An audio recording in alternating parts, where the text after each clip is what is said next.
सबसे पहले तो मैं शुक्रिया अदा करता हूं अपनी पार्टी के सदर AIM के सदर जनाब असदुद्दीन ओवैसी साहब का। उसके बाद मैं शुक्रगुजार हूं जिसने ये आइन लिखा और कॉन्स्टिट्यूशन संविधान लिखा और इस संविधान के ज़रिए आज मुझे यहाँ आने का मौका मिला और मौका मिलने के साथ साथ कोर्ट ने मुझे यहाँ आपके बीच में आने की इजाज़त दी और कैंपेन करने की इजाज़त दी। मैं कोर्ट का यहाँ जो प्रशासन मेरे साथ आया है उसका बहुत बहुत शुक्रगुजार हूँ। भाई अमानतुल्लाह कह रहे हैं कि आप तो भाजपा को जिताने का काम कर रहे हैं। देखिए, मैं पर्टिकुलर किसी कैंडिडेट के ऊपर बात नहीं कर रहा हूँ। मेरी लड़ाई किसी कैंडिडेट से नहीं है, हमारी लड़ाई इश्यूज़ की है। हमारी लड़ाई वो लड़ाई है जो पूरे हिंदुस्तान के लोगों ने लड़ी।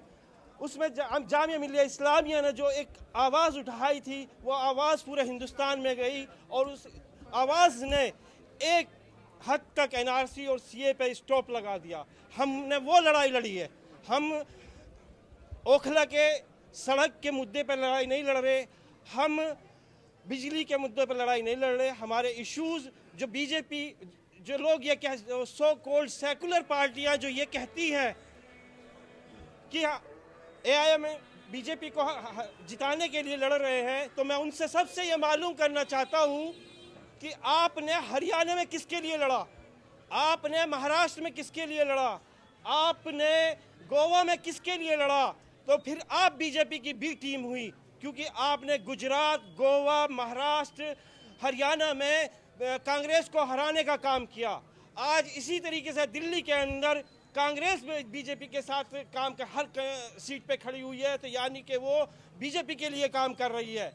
हम तो सिर्फ 2 सीट लड़ रहे हैं, हमने ज़्यादा सीट नहीं लड़ने की कोशिश करी। हमने सीलमपुर भी नहीं लड़ी, हमने मटिया महल ने लड़ी, बल्ली मारान नहीं लड़ी। हम लड़ सकते थे, वहाँ पर मेजॉरिटी ऑफ वोटर्स मुस्लिम्स हैं, माइनॉरिटीज़ हैं, लेकिन हमने वो लड़ाई नहीं लड़ी। हम ये चाहते हैं कि हमारा प्रेजेंटेशन हो, हमारी एक लीडरशिप हो, उस लीडरशिप में हम एक बार्गेन करने की ताकत रखते हो, उस ताकत के इस बिहाफ पे हम अपने इश्यूज़ को रेज़ करें।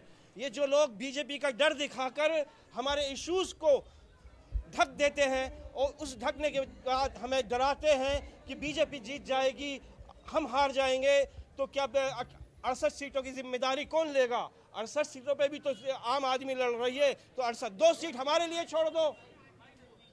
जो और पार्टियां हैं यहाँ पर लड़ रही है, कह रही है कि अगर आपके साथ खड़े थे तो 5 साल क्यों नहीं दिखे आपके साथ? देखिए, ओवैसी साहब रेगुलर 5 साल मेरे साथ कहीं ना कहीं बोलते रहे हैं, ऐसा नहीं है। और मैं आपको एक बात बता दूं कि जो 5 साल से हम लोग लड़ रहे हैं, अगर वो लोग ये कह रहे हैं कि ओवैसी साहब साथ नहीं थे, आज तो मेरे साथ हैं। आम आदमी पार्टी कांग्रेस तो आज भी साथ नहीं है। कांग्रेस ने तो अभी आरोपी साबित किया है। संदीप दीक्षित का भी बयान आया है कि AIM ने, असदुद्दीन साहब ने दंगाइयों को, आरोपियों को टिकट दिया है। क्या हम आरोपी हो गए? अभी तो चार्जशीट तक जमा नहीं हुई है, अभी तक चार्जशीट जमा हुई है, चार्ज पे बहस चल रही है। आरोप कैसे साबित कर सकते हैं अभी आप? अभी तो सिर्फ हमें डाला गया है UAPA के तहत, अभी हम पे कोई आरोप साबित नहीं हुआ किसी भी तरह का, तो कैसे आरोपी कह सकते हैं कांग्रेस के लोग? यानी कि कांग्रेस भी मिली हुई है बीजेपी से, यही हुआ ना। माहौल क्या लग रहा है इलाके में? आप पैदल यात्रा कर रहे हैं। देखिए, मैं माहौल मुझे नहीं मालूम, जनता इलेक्शन लड़ रही है, यहाँ की आवाम इलेक्शन लड़ रही है। मैं तो जेल से आया हूँ, अब जनता जानती है माहौल कैसा है, जनता ही बता सकती है माहौल कैसा है।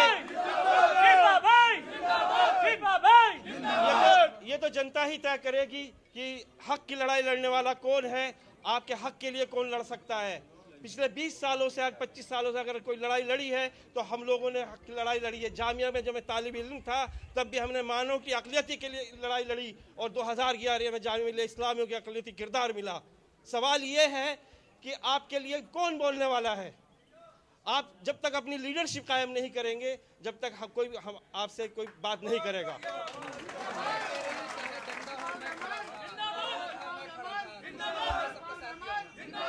कौन कह रहा है?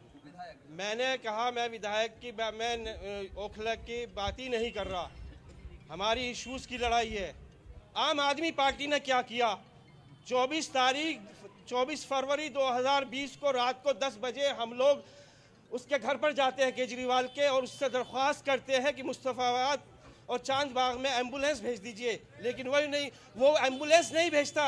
रात को 3 बजे हम पे लाठी चार्ज होता है, अगले दिन सुबह 12 बजे तक हमें थाने में रखा जाता है। केजरीवाल 1 मिनट के लिए नहीं हमसे मिला, एक बार भी उसने हमसे नहीं कहा। यहाँ से ओखला से तकरीबन 200 लोग गए थे केजरीवाल से मिलने, रात को 3 बजे 4 बजे हम पे लाठी चार्ज हुआ है। तो उस वक्त केजरीवाल कहाँ था? अगर केजरीवाल चाहते तो दंगे नहीं होते जमुना पार में। दंगे क्यों हुए? अगर केजरीवाल पूरी की पार्टी चाहती, मैं एक पर्टिकुलर कैंडिडेट पे, मैं यहाँ टारगेट किसी को करने नहीं आया हूँ। मैं अपने लिए, अब मुझे मेरे लोगों ने मुझे यहाँ बुलाया है, कोशिश की, कोर्ट ने मुझे इजाज़त दी है, तो इसलिए मैं यहाँ आया हूँ।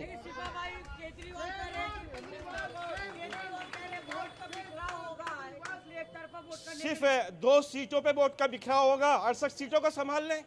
2 ही सीट पे बिखराव हो रहा है क्या? 68 सीटों पे बिखराव क्या होगा? बाकी सीटों को संभाल ले। 68 सीटों में तो 2 सीट अगर हम लोग जीत भी जाएंगे तो कम से कम उनसे कहने के हकदार तो हैं, अपने इश्यूज को तो की बात करने के लिए तो तैयार रहेंगे ना, उनसे बार्गेनिंग तो करेंगे। अगर वो भी नहीं चाहते, सिर्फ एक तरफा गवर्नमेंट बनाना चाहते हैं, तो ये हम होने नहीं देंगे। अब हिंदुस्तान का मुसलमान ये होने नहीं देगा। लेकिन सर आप कह रहे हैं कि जो है कौम की लड़ाई और हक की बात करते हैं, लेकिन बदरुद्दीन अजमल ने जो है आम आदमी पार्टी को समर्थन कर दिया, वो भी कौम की बात करते हैं। देखिए, किसने किसको समर्थन किया, हमें उससे हमें अपनी लीडरशिप चाहिए, हमें अपनी लीडरशिप चाहिए, उसी के तहत हम कुछ कर सकते हैं। कौन किसको सपोर्ट कर रहा है हमें उससे मतलब नहीं है।